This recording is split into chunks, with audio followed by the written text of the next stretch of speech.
有兩個人各有性格缺口，不懂得關心身邊某某，以往那對頭卻已變成扶持的好對手。成為老友這兩個人，哪裏也兩個走，共度患難互相的補救。何以兩個人偏偏去到關口，劇透都猜不透，難打開的黑回憶的傷口，哪個沒有淪為舊友，回頭便各自走。能同行又有誰能夠交出心意沒保留？然而這拳頭無條件撐我，為我出手。能同行又有誰能夠幾多爭拗亦聯手？極罕有能改變我，是你這好友。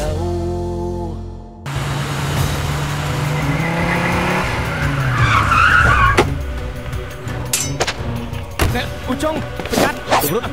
Ui. Cô Trung.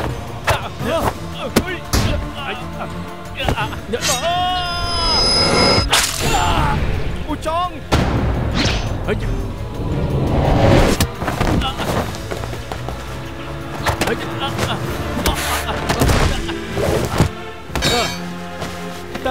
Tên cõi luôn. Cầm rút.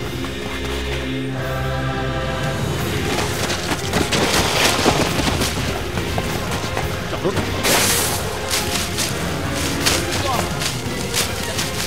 Đây.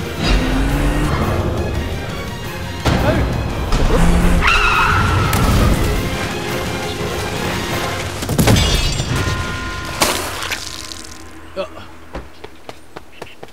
Lục à, bên này kìa. Slap bát hơi. Lục liền à, tí ní mình cô thạ chả cho. Cứ slap bát hơi. Mấy cái anh nơi tin ní. Trong đại mới này không tu sạp anh cái đang thay nơi tin ní. Trong sẽ đạp lư. Trong bạn đang ngọt hơi.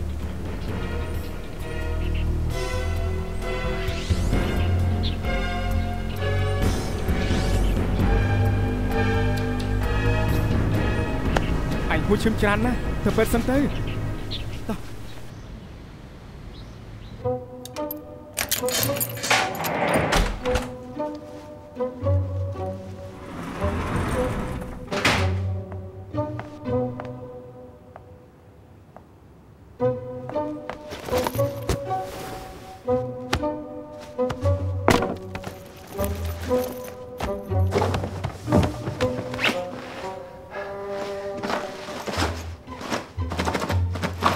Ui.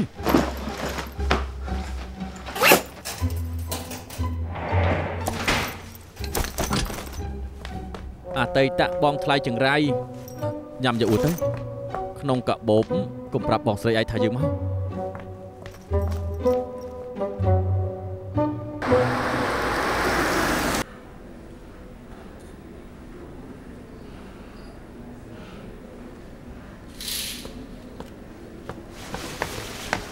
Nè Krupet sớm to, ở trang cho mày hơi. Krupet cầm bông đem một cái bộ ai kê, mình rồi bộ kháng kru thằng đó chỉ vật tê.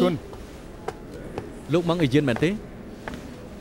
sống cư liên dòng thái nơi cầm đây cầm vật ngốn nơi xin triệt tống, nếu chỉ đại cuộc sống vang chỉ chống, đời xa chỉ xí từ kịp bọc slap hai kia miền bẹ pon u già chống, đôi chân này ní riêng đây ní cuộc sống chỉ nạ sớm kẹt, mơ từ lúc cua tập đo chậm lại bán mình thế.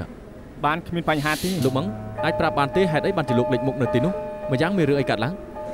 ការពិតពេលដែលខ្ញុំបើកឡានទៅសាលាអូទ័រ CG កំពុងតែដេញកាប់អ៊ូចុងហើយខ្ញុំក៏ប្រញាប់ចុះទៅលើឡានដើម្បីជួយខាត់គេតែមិនស្មានថាបែរជាធ្វើឲ្យអ៊ូចុងត្រូវគេកាប់មួយកំបិតទៅវិញ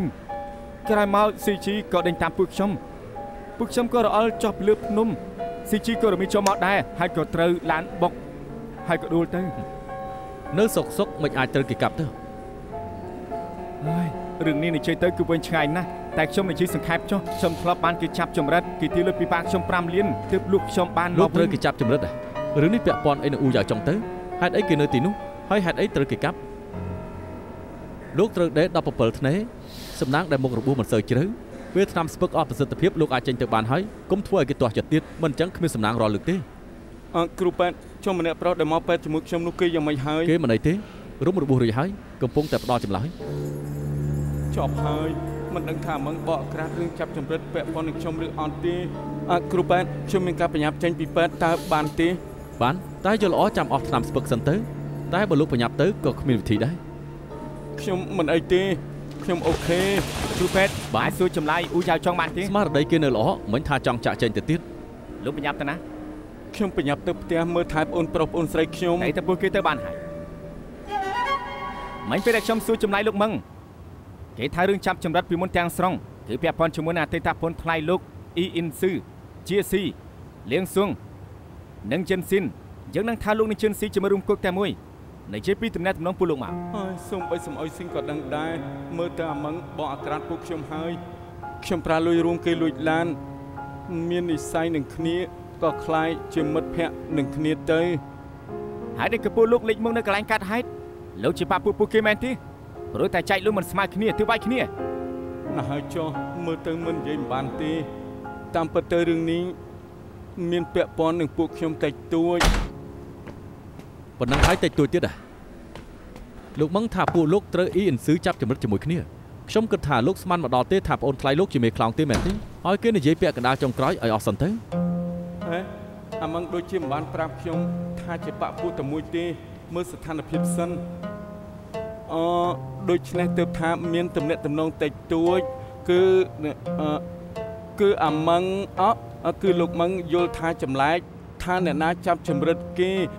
សង្ស័យថាអ៊ីអ៊ីនស៊ឺចម្លែកហើយខ្ញុំក៏ចង់ណាត់គេចេញមកដើម្បីបញ្ឆោតសួរតែម្នាក់នេះល្បិចច្រើនណាស់គេមិនចាញ់ល្បិចខ្ញុំក៏ឲ្យសំអុយស៊ីងណាត់គេតែស្មានមិនដល់ថាគេមានគ្នា2នាក់ខ្ញុំគិតថាពួកខ្ញុំជាសាច់ញាតិចង់និយាយគ្នាតាមសម្រួលតែគេពិតជាគ្មានចិត្តមេត្តាទេបើជាឲ្យគ្នាគេមកកាប់ពួកខ្ញុំហើយសំណាងពេលនោះលោកមឹងមកចំពេលល្មមមិនអញ្ចឹងទេពេលនោះទោះបីជាខ្ញុំត្រូវគេសម្លាប់ក៏គ្មានអ្នកដឹងដែរតែពេលនេះពួកគេរត់គេចហើយដឹងថាសម្បុកពួកគេនៅណាដែរទេរឿងនេះខ្ញុំមិនដឹងច្បាស់ទេបើមានដំណឹងអីកុំភ្លេចប្រាប់ពួកខ្ញុំឲ្យសោះណាបាន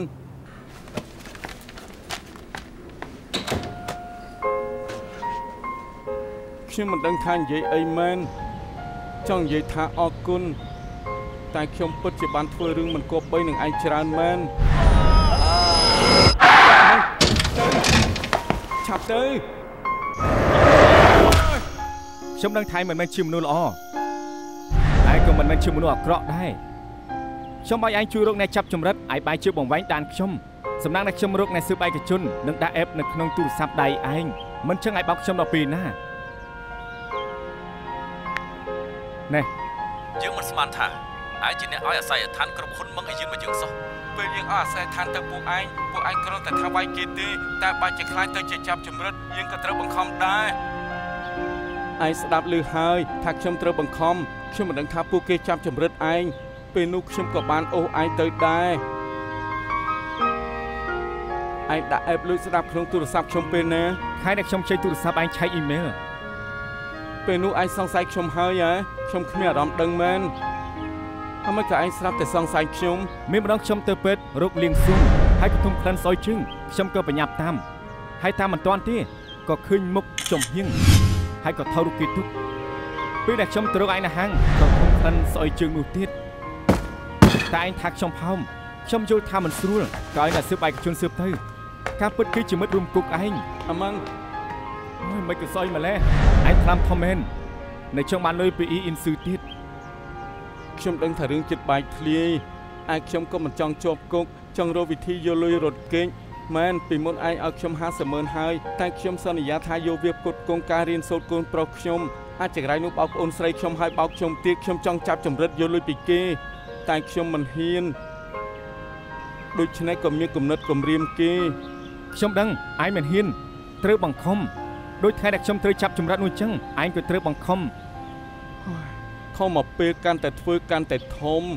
បើចាប់ផ្ដើមទៅហើយច្បាស់ជាសម្រុកទៅមុខឲ្យទូរស័ព្ទមកខ្ញុំដល់សោដោយសារញរងជំនួសខ្ញុំមួយកំបិតយើងមិនជពាក់គ្នាទេមួយកំបិតនេះពិតជាសមតម្លៃមែនឯងមិនត្រៀមចិត្តរងពីកំបិតទៀតទេខ្ញុំមិននិយាយរឿងដែលឯងធ្វើចេញមកទេ ឯងច្បាស់ជាធ្វើឲ្យជឿនស៊ីននឹងពន្ធថ្លៃជាប់ចិត្តឯងជួយថាពួកគេអាចដោះលែងឯងដែរទេអ្វីដែលខ្ញុំបានធ្វើគឺធ្វើអស់ហើយមាននិស្ស័យជួបគ្នាបើគ្មានមិនចាំបាច់ជួបទេ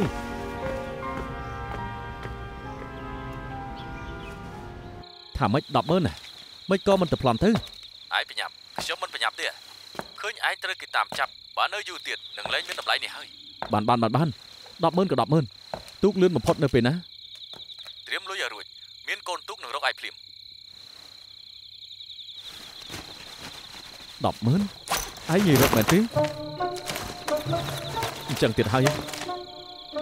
ក្នុងកាបូបច្បាស់ជាស្រីចង្រៃមកហើយ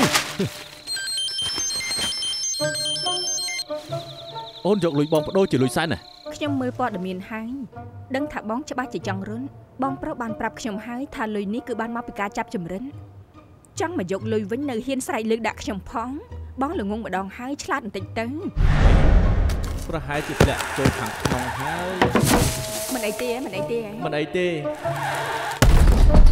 នេះជាកាបូបប្រុសចម្រៃនោះតាខ្ញុំពិតលុយនៅទីនេះពួកយើងជាប្តីប្រពន្ធនឹងគ្នាហេតុអីក៏ធ្វើអញ្ចឹងដាក់បងអូនជាអ្នកដែលបងជឿជាក់ជាងគេ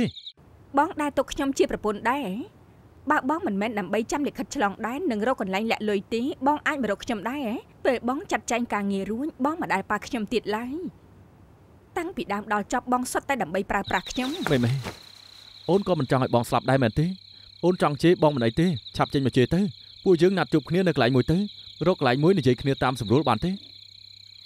ម៉ោង3រសៀលថ្ងៃនេះនៅក្បែរសាលាអូតូមានគ្រោះថ្នាក់ចរាចរណ៍ផ្ដាច់ជីវិតមួយកើតឡើងមានប្រុសម្នាក់ស្លាប់នៅនឹងកន្លែងប្រុសម្នាក់ទៀតរបួសបញ្ជូនចូលពេទ្យម្ចាស់មានជនល្មើសត្រកូលអ៊ីនិងជនល្មើសម្នាក់ទៀតកំពុងរត់គេចហើយខាងប៉ូលីសសង្ស័យថាពាក់ព័ន្ធនឹងរឿងចាប់ចម្រិតប្រុសវ័យកណ្ដាលម្នាក់ហើយរឿងនេះអាចកើតឡើងដោយសារតែចៅនេះរត់រួចពួកគេម្នាក់ត្រូវបុកស្លាប់ពីអ្នករត់គេងនៅមានអ្នករបួសម្នាក់ទៀតមិនដឹងថាអ្នកត្រូវរបួសគឺអូចុងឬបងប្រុសទេបើបងប្រុសឯងទេមកប្រាប់ថាអ្នកដែលត្រូវកបិតមិនមែនជាគេទៅហើយកុំបារម្ភពេកអី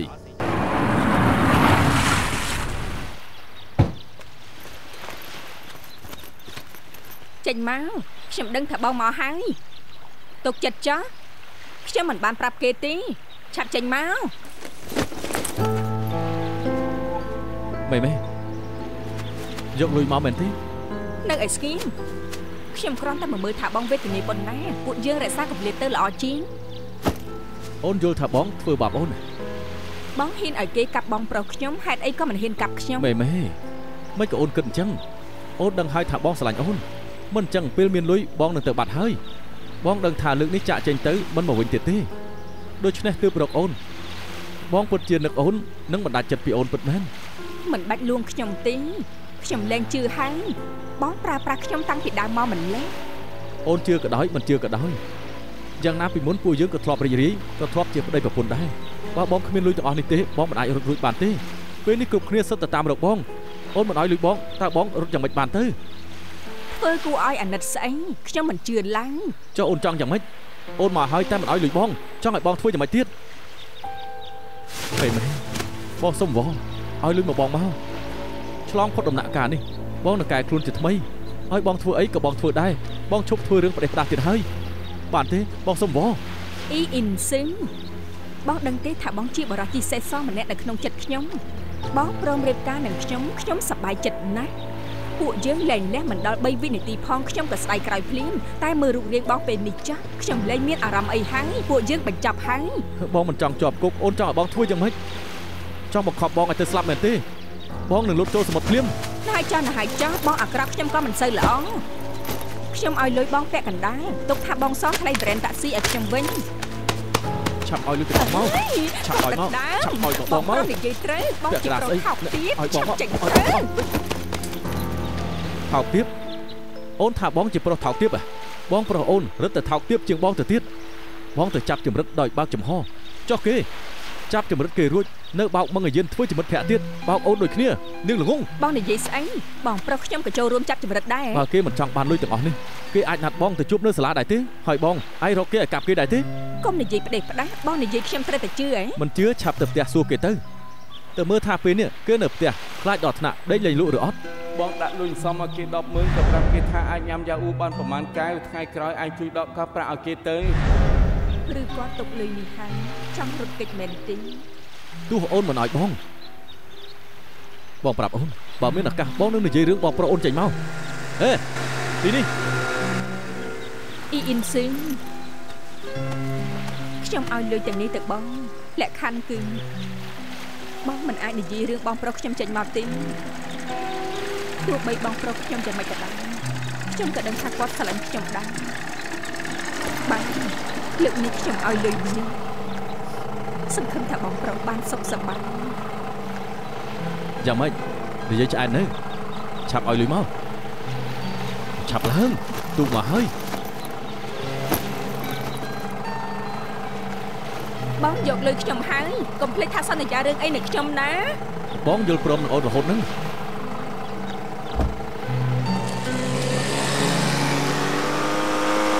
ប្រចង្រៃបងយកលុយទាំងអស់ហើយកុំនិយាយរឿងបងប្រុសខ្ញុំចេញមកឲ្យសោះបងយល់ព្រមនឹងខ្ញុំហើយណា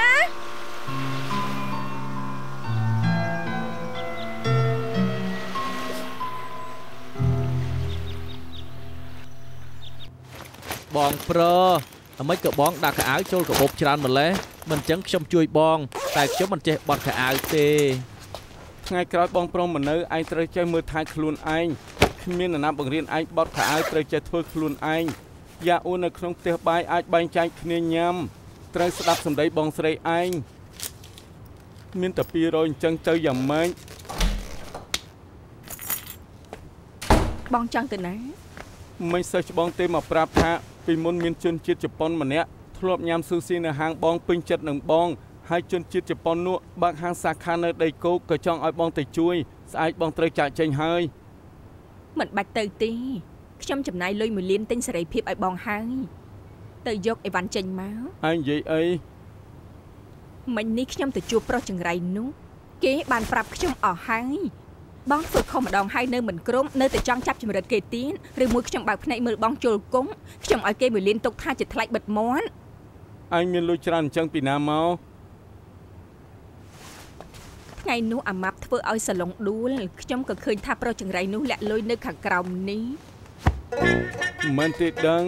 លាក់នៅអាយ៉ាតាមពិតលុយលាក់នៅក្រោមនេះហ៎ពិតមែនពិតជាលាក់នៅក្រោមនេះមែនថ្ងៃមុនអង្គុយលើសាឡុងនេះបងយល់ថារឿងខុសពីធម្មតាទៅហើយ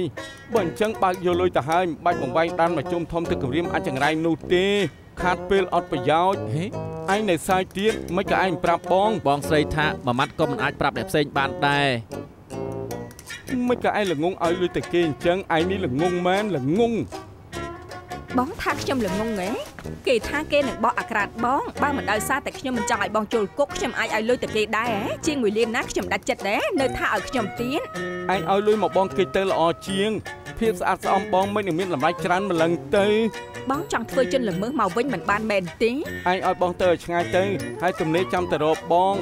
ហើយផ្សាយឲ្យបង10 20ម៉ឺនចាយទៅបានហើយកុំល្ងងពេកនៅថាខ្ញុំល្ងងទៀតខ្ញុំចិត្តទលីខ្លាំងណាស់ដឹងអញ្ចឹងមិនខ្វល់ពីបងទេមិនគួរខ្វល់ថាបងជិះទូកលឿនហើយត្រូវគេចាប់បានញាត់គុកឡើយពិតជាផ្ដេសផ្ដាស់មែនបងប្រុសបងស្រីឈប់ឆ្លោះគ្នាទៅពេលនេះបងចង់រត់គេចតែគ្មានលុយបងត្រូវឯងធ្វើបាបមែនល្ងងណាស់ខ្ញុំក៏ចង់ស្លាប់ដែរធ្វើប៉ុណ្ណឹងហើយបែរជាត្រូវគេថាល្ងងសុំទោសនាងល្ងងបើបងមិនទៅចាប់កម្រិតពួកយើង3នាក់ក៏អាចអោបលុយសោយសុកទៅហើយ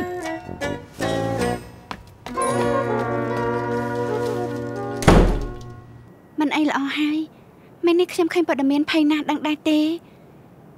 ជួយសួរសុខទុក្ខបងប្រុសឯងជួយខ្ញុំផងបងប្រុសមិនបានទៅរកឯងទេអីខ្ញុំឃើញគាត់មិនសប្បាយចិត្តទេចាំតែចូលមកដុកទ័រឡានលោកម៉ឹងមកតែគាត់មិនបានណាត់ទុកទេអូត្រូវហើយការណាត់បន្ទាប់ខ្ញុំនៅម៉ោង 1 កន្លះឲ្យគេចូលមកនិយាយពីគាត់ភ្លាមគាត់មកដល់ផ្លែតមករំខានឯងទេបាយបាយយិន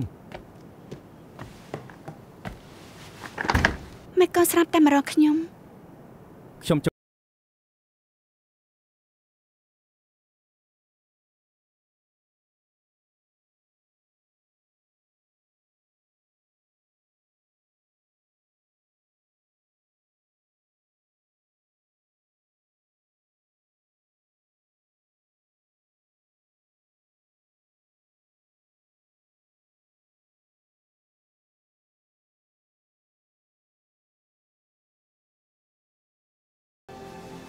ពិភពលោកខ្ញុំស្រស់ស្អាតណាស់តែស្រាប់តែបាត់ការចងចាំប្រពន្ធជុកលុយទៅទាំងអស់រត់ទៅជាមួយប្រុសផ្សេងឯប៉ាក៏តែងតែកុហកខ្ញុំហើយរួមគំនិតជាមួយអ្នកផ្សេងលួចប្រជែកខ្ញុំធ្វើឲ្យក្រុមហ៊ុនខ្ញុំរលំមកចាំងខ្ញុំស្គាល់មិត្តល្អម្នាក់ខ្ញុំពិតជាទុកគេជាមិត្តល្អពិតមែនតែពេលដែលដឹងថាការពិតទៅមិត្តភាពខ្ញុំនឹងគេគ្រាន់តែជាការសម្ដែងល្ខោនប៉ុណ្ណោះ2 ខែសោះមិនក៏ជីវិតខ្ញុំប្រែប្រួលបែបហ្នឹង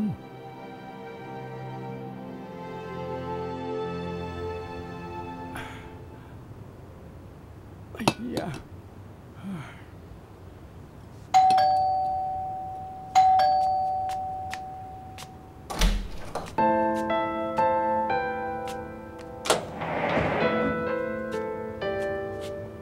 ខ្យល់អីបោះអូនមកខ្ញុំជួយទិញ skin care ឲ្យមេបលឆ្លងកាត់ទីនេះក៏យកឡើងមកទៅខ្ញុំឮបងអូនស្រីលោកថាសុកលោកក៏ត្រូវគេកាំមិននៅពេទ្យប្រហែលថ្ងៃសិនទៅមិនចូលចិត្តក្លិននៅពេទ្យអាចចាញ់ពីពេទ្យបានច្បាស់ជាឆាប់ចេញលើកមុនលោកវះកាត់លោកលុនចង់បានអាហារ3ពេលរបស់គេក៏មិនចង់ចេញមក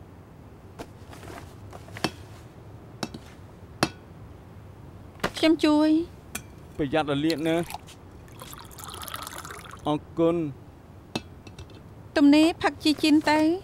នឹងឆាប់ជាសះស្បើយថ្ងៃនេះមិនបាច់ធ្វើការទេទើបមានពេលមកមែនហើយសម្រាប់ចុះអីមិនក៏មិនមកគេដឹងថាបងរបួសទេខ្ញុំមិនប្រាប់គេទេ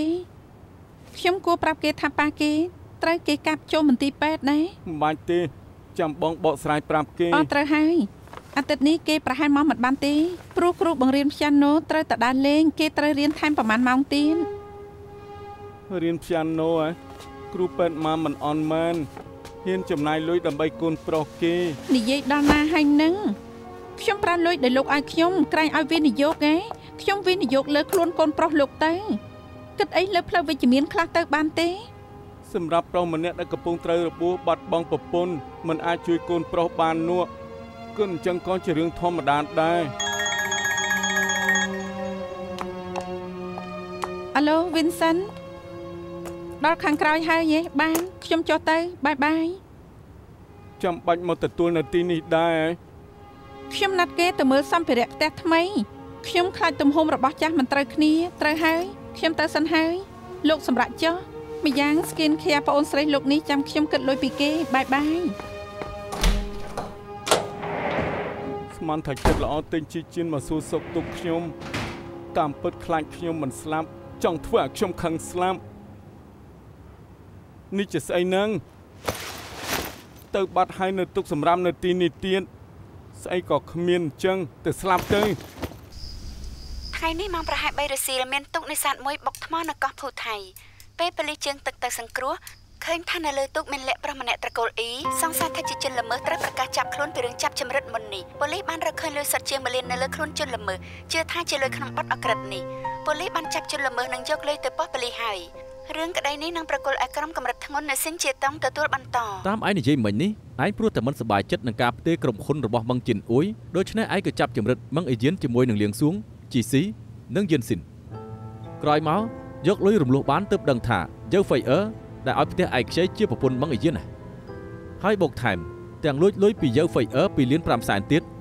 នៅលើខ្លួនឯងមានលុយ3លាន5សែនមែនទេមែនប្រហែលជាប៉ុណ្្នឹងឯងតែខ្ញុំចាយអស់ខ្លះអញ្ចឹងលុយរំលោះ5លានឯងយកបាន3លាន5សែនទៅហើយ GC យកបាន1លានឯងលៀងសួយយកបាន50ម៉ឺនក្រោយចាយគ្នារួចពួកឯងមិនដែលជួបមុខគ្នាទេខ្ញុំបានតាក់ទងទៅអាស៊ីខ្ញុំដឹងថាខ្មោចឆៅជក់ថ្នាំរាល់ថ្ងៃក្រោយចាយគ្នារួចគេច្បាស់ជាយកលុយទៅជក់ថ្នាំអស់ខ្ញុំមានលុយច្រើនអញ្ចឹងក៏យ៉ាប់ដែរខ្ញុំទាយដឹងថាខ្មោចឆៅនៅមករកខ្ញុំដើម្បីយកលុយគេដូច្នេះខ្ញុំដាក់លុយនៅកន្លែងខ្ញុំនៅក៏គ្មានសុវត្ថិភាពក្រោយមកខ្ញុំក៏យកលុយទៅដាក់នៅក្នុងទូនៅឯផ្សារទំនើបពេលខ្ញុំដើរចេញមក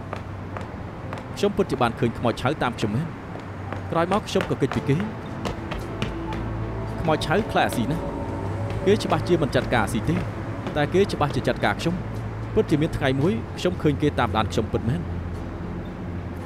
តែបច្ចេកទេសតាមដានគេអន់ណាស់ក្រោយមកខ្ញុំគិតថាបើគេចង់តាមដានខ្ញុំទៅហើយខ្ញុំនឹងឲ្យគេតាមដានខ្ញុំឲ្យទាន់ព្រោះនឹងអាចដកខ្លួនបានទៅវិញទេ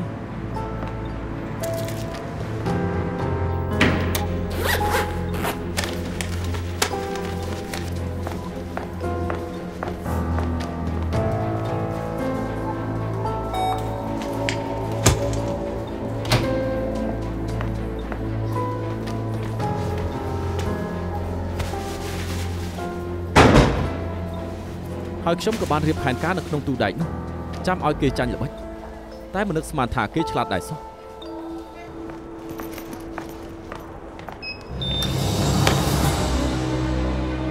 ណែ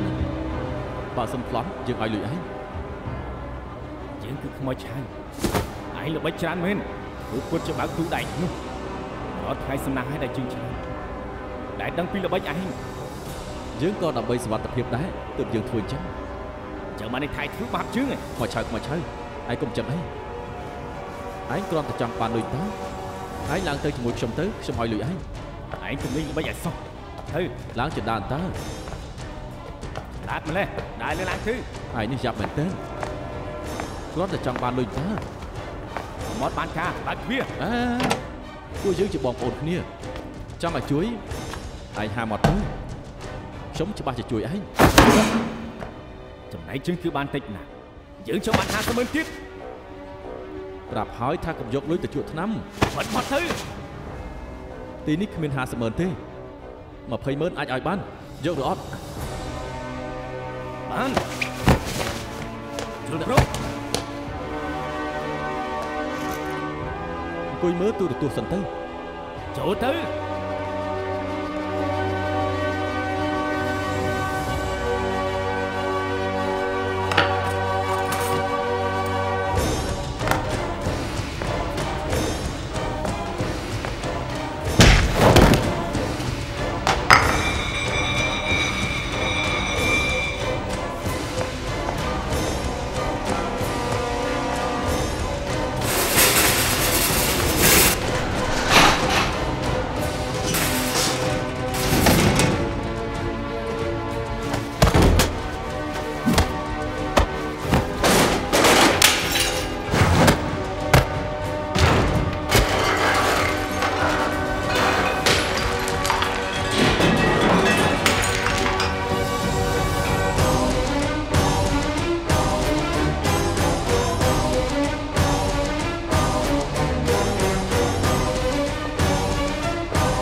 តាមពុតរឿងតែមូលរឿងស្មុគស្មាញណាព្រោះតែខ្ញុំមិនអាចនៅមើលគេជាប់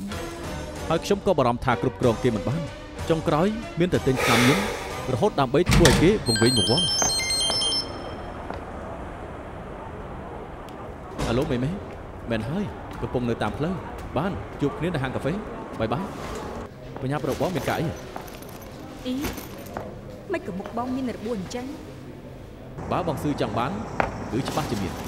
មានបញ្ហាទេរបស់ដូច្នេះឯងក៏ឲ្យគេផឹកថ្នាំញៀនឲ្យគេសន្លប់រហូតអញ្ចឹងតាមពិនខ្ញុំគ្រាន់តែចង់ឃុំគេទេហើយពេលខ្ញុំចាក់ចេញពីហុងកុងឲ្យគេស្លាប់រស់ដោយខ្លួនឯងចុះតែខ្ញុំមិនដឹងថាអាចមកបញ្ជក់គ្រឿងញៀនដល់ទម្លាប់ឬក៏អត់ឡើយមានថ្ងៃមួយពេលខ្ញុំទៅវិញក៏ឃើញទ្រង់ឆ្កែចំហគេបែរជាលួចផ្លោះចេញតាមមកអួច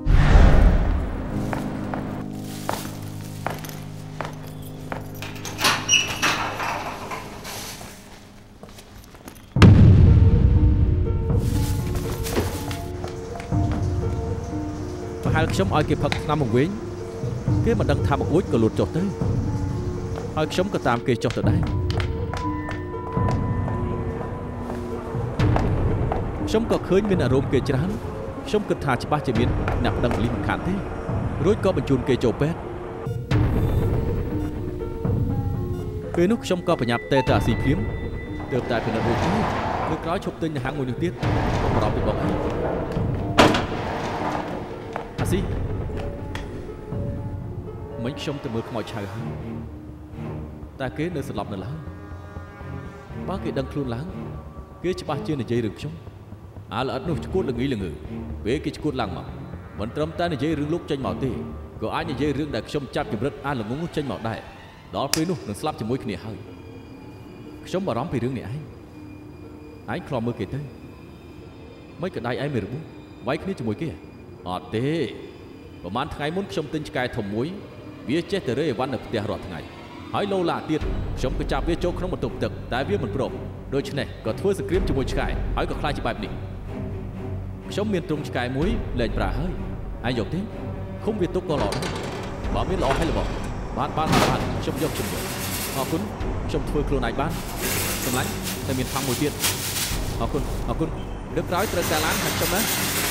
អាខ្មោចឆៅមិនបានដឹងខ្លួនរហូតមកតែខ្ញុំបារម្ភថារឿងនេះអាចនឹងត្រូវបកអាក្រាតតែក៏អាចនិយាយបែបនេះបានដែរបើគេនៅតែមិនដឹងខ្លួនខ្ញុំក៏មិនចង់ធ្វើអីគេដែរតែសួយណាស់ស្រាប់តែមឹងអីយិនទៅបង្ករឿងទៅវិញមែនហើយមិនយូរប្រហែលគ្រូពេទ្យថាគេធ្លាប់ដឹងខ្លួនមិញនេះគេដឹងខ្លួនម្ដងហើយអាចនឹងដឹងខ្លួនឆាប់ខ្ញុំដឹងថារឿងនេះមិនអាចលាក់យូរទៀតឡើយខ្ញុំក៏ទៅពិភាក្សាជាមួយអីបើគេដឹងខ្លួនពួកយើងច្បាស់ជាមានបញ្ហាកុំភ័យខ្ញុំមិនអាចឲ្យគេមានឱកាសនេះឡើយពេលនោះខ្ញុំគិតថាស៊ីមានវិធីអប់រំគេមិនឲ្យគេនិយាយតែមិនស្មានថា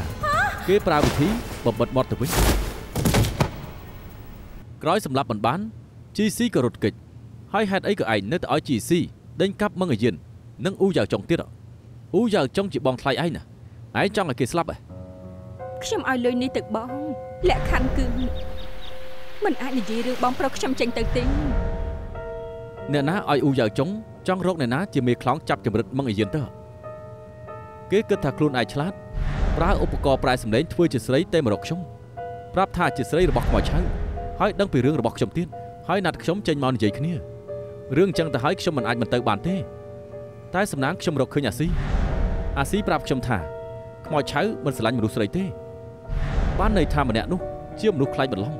ហើយអាស៊ីចង់ទៅជាមួយខ្ញុំស្មានមកដល់ថាពេលទៅដល់បែរជាឃើញអ៊ូយ៉ាវចុងនិងអាស្មអុយស៊ីននៅទីនោះដូច្នេះអាស៊ីក៏ចេញទៅកាប់ក្រោយមកមឹងអ៊ីយិនក៏ចេញមកជួយអ៊ូយ៉ាវចុងទៀតរឿងរ៉ាវទាំងមូលគឺអញ្ចឹងឯងមានអីចង់ថែមទៀតទេគ្មានទេអញ្ចឹងដល់វេនពួកយើងចាំថាពេលនោះខ្លួនឯងទៅកន្លែងណាទេខ្ញុំប្រាប់ឯងខ្លះចុះថ្ងៃត្រង់ថ្ងៃនោះអ្នកគ្រប់គ្រងកន្លែងដែលជាស៊ីនៅប្រាប់ថាបានជួយលើកទ្រុងឆ្កែឯងដាក់លើឡានទំនិញមិនយូរប្រហែលឯងក៏លេចមុខនៅស្ថានីយ៍ប្រេងស៊ីកុងឯងមិនចាំថាខ្លួនឯងបានធ្វើអ្វីពិតមែនណាឆ្កែអាស៊ីងាប់ទៅហើយខ្ញុំជួយកប់សាកសពឆ្កែឲ្យគេតែប៉ុណ្ណោះសាកសពឆ្កែអាចសុកងាប់ចឹងដែរឆ្កែគេរពឹសអាស៊ីតែងតែវាយគេបញ្ចេញកំហឹងថ្ងៃនោះខ្ញុំទៅដល់ផ្ទះគេឆ្កែគេងាប់បាត់ទៅហើយលេសនេះដូចជាមិនសូវសមទេអ្នកគ្រប់គ្រងថាទ្រង់ឆ្កែធ្ងន់ដូចជាមនុស្សអញ្ចឹងពួកលោកនិយាយអញ្ចឹងបានន័យថាម៉េចទៅធ្ងន់ដូចជាមនុស្សស្អីទៅក្រោយថ្ងៃ15ខែ6មឹងអាយិនថាលែងបានជួបប្រពន្ធគេយៅវៃអឺហើយបានន័យថាអ្នកដែលបានជួបគេចុងក្រោយគឺឯងលុយជាង2លានច្រើនណាស់ច្បាស់ជាដឹងថាឯងជាអ្នកលួចមិននឹងអាចមិនទៅរកឯងបានទៅលោកប៉ូលីសពួកលោកយល់ថាខ្ញុំសម្លាប់ព្រីយ៉ាមែនទេគេថាឯងលួចលុយគេក៏ណាត់ឯងចេញទៅចង់ឯងសងលុយគេវិញឯងមិនព្រមក៏ប្រើថ្នាំញៀនពង្រួមគេរួចហើយឃុំគេទុកក្នុងទ្រុងឆ្កែចុងក្រោយក៏យកគេទៅបោះបង់ចោលលោកប៉ូលីសពួកលោកក៏មូលបង្កាច់ខ្ញុំអីទ្រុងនោះខ្ញុំពិតជាដាក់តែខ្មោចឆៅពិតមែនអ្វីដែលខ្ញុំកប់ចោលនោះក៏ជាសាកសពឆ្កែដែរមានទឹកចិត្តកប់សាកសពឆ្កែអញ្ចឹងផងតែឲ្យគេចាត់ចែងទៅបានហើយព្រោះក្នុងផ្ទះអាស៊ីមានទឹកថ្នាំញៀនជាច្រើនម្យ៉ាងខ្ញុំក៏មិនចង់ឲ្យអ្នកផ្សេងដឹងថាខ្ញុំស្គាល់អាស៊ីដែរដូច្នេះទើបខ្ញុំមិនរកអ្នកផ្សេងមកចាត់ចែងហើយចាត់ចែងទៅខ្លួនឯងលោកប៉ូលីសខ្ញុំពិតជាមិនបានកុហកមែនចង់ឲ្យពួកយើងជឿងាយទេទៅជាមួយពួកយើង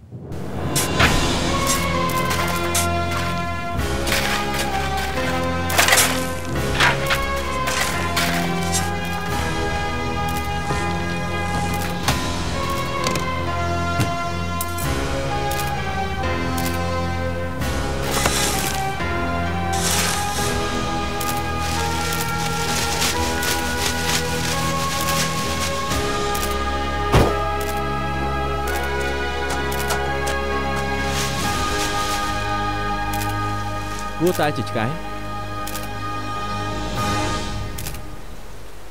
ផ្នែកពាក់ព័ន្ធនិយាយថាមិនទាន់អាចបន្តទៅទៀតនេះសូមទស្សនាពីកម្មវិធីប្រុសចង្រៃនោះយកលុយខ្ញុំទៅឲ្យគួរតែមិននិយាយរឿងបងចេញទេអញក៏ថាគេប្រុសចង្រៃដែរឯងជឿគេហ៎បងទុកថាជាការភ្នាល់មួយក្តារចោះបើត្រូវនឹងមិនអីកសែភ្នែកឯងនេះណាស់ហើយចោ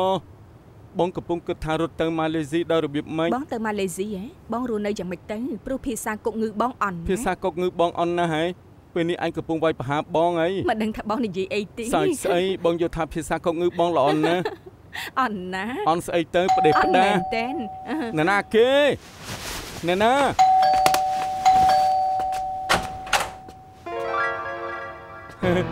លោកប៉ូលីសខ្យល់អីបក់ពូលោកមកបើទៅ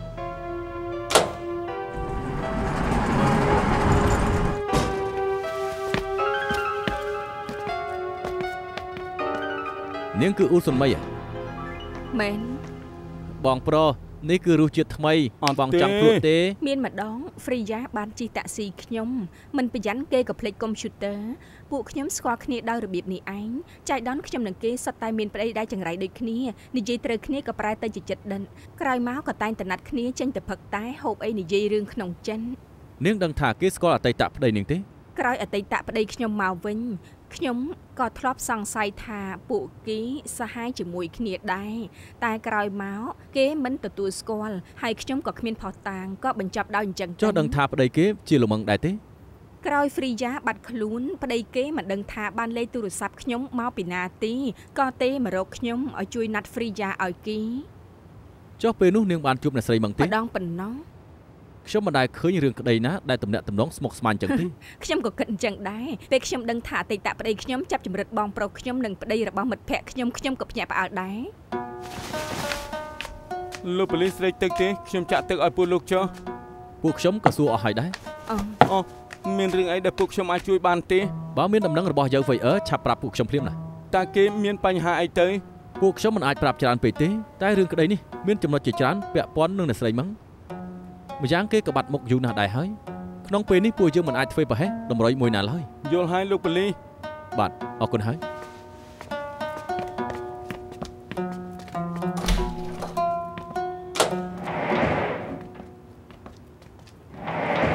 ស្រីម្នាក់នេះគ្មានលុយមិនចេញក្រៅមិនលេចមុខមកគេអាចមានរឿងអីទេគេធ្លាប់លេចមុខមកម្ដងពួកឯងមាននិយាយទល់មុខគ្នាទេមិនក៏ដឹងថាម្នាក់នោះជាយៅ VR ខ្ញុំនៅទីនោះតែបងមិនបាននៅទីផ្ដេសផ្ដាស់មែនចាំបាយរំជួលចិត្តដែរចុះក្រោយមកឯងមានបានជួបគេទេប្រកែកយកតែឈ្នះរឿងសើមកើតភ័យច្រើនមិត្តល្អគឺគួរឲ្យសង្ស័យបំផុតខ្ជិលនិយាយនឹងបងណា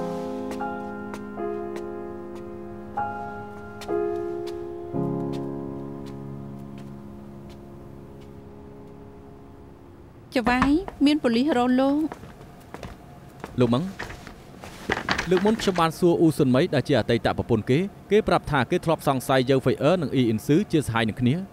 ហើយអ៊ីអ៊ីនស៊ឺធ្លាប់នៅក្នុងផ្ទះដែលនៅក្រោមឈ្មោះលោកម៉ារយ៉ាងដូច្នេះចង់សួរលោកថាលោកមានអីអាចផ្គត់ផ្គង់ឲ្យបានច្រើនជាងនេះដែរទេកាលមួយខ្ញុំធ្វើការក្នុងការិយាល័យជាង10ម៉ោងរឿងផ្សេងខ្ញុំមិនសូវខ្វល់ទេសុទ្ធតែប្រពន្ធខ្ញុំជាអ្នកចាត់ចែងដូច្នេះខ្ញុំមិនសូវច្បាស់ឡើយចុះលោកធ្លាប់សង្ស័យថាប្រពន្ធលោកមានទង្វើដែលចម្លែកឬខុសប្រក្រតីដែរអត់លោកប៉ូលីសលោកជួយថាប្រពន្ធខ្ញុំពេលនេះពួកយើងដឹងត្រឹមថាអ៊ីអ៊ីនស៊ឺលួចយកលុយដែលប្រពន្ធលោកលេបយកនោះតាមហេតុផលប្រពន្ធលោកគួរតែតាក់ទងទៅគេអ្វីត្បិតថាអ៊ីអ៊ីនស៊ឺបដិសេធថាមិនបានជួបគេតែពួកយើងនឹងស៊ើបទៅតាមទិសដៅមួយនេះលោកម៉ឹងពួកខ្ញុំមិនមែនចង់បំភ័យលោកទេតែសង្ឃឹមថាលោកអាចត្រៀមចិត្តទុកមុនពេលនេះបង្រៀនពីការព្យាបាលដោយអាហារ3មុខដែលវាសម្រាប់ប្រើក្នុងដំណាក់កាលនិងកម្រិតនៃជំងឺផ្សេងៗទស្សនិកជនតាមគេអាឋានអាចកត់បានផ្ដុំមកវិញហើយលោកប៉ាខ្ញុំកំពុងស្ដាប់គេបង្រៀនធ្វើម្ហូបខ្ញុំចង់ធ្វើវាឲ្យមិត្តប្រុសខ្ញុំហូបថាមិនត្រូវអ្នកជាម្ចាស់សម័យខ្លួនយៅ VR ផ្ទាល់ដូច្នេះសូមតាក់ទងមកពួកយើងភ្លាមមិនស្មានថាខាងប៉ូលីសផ្សព្វផ្សាយរឿងក្តីបងប្រុសសោះនៅប្រកាសឲ្យអ្នកបងបង្ហាញខ្លួនទៀតឬមួយរឿងក្តីនេះមិនងាយដូចបងប្រុសប្រាំ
នៅឯណាទៅ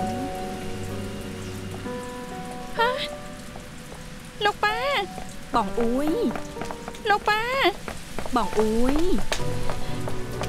លោកប៉ាហើយយ៉ាងប៉ានៅទីនេះធ្វើអីអើយសូម្បីតែក្មេងៗក៏ដឹងថាមេងងឹតនឹងឆ្លៀងដែរមិនក៏បងមិនចេះយកឆាត់មកតាមខ្លួនអញ្ចឹងខ្ញុំដឹងខ្ញុំថាលើភ្នំនេះឆ្ងាយហើយគួរឲ្យធុញតែបងក៏មិនអាចនឹងប្រាប់ខ្ញុំមកឆ្ងាយតែម្នាក់ឯងអញ្ចឹងដែរគ្រោះថ្នាក់ខ្លាំងណាស់តើបងដឹងដែរទេនៅសុកខ្ញុំក៏ចង់ដើរចេញមកឆ្ងាយ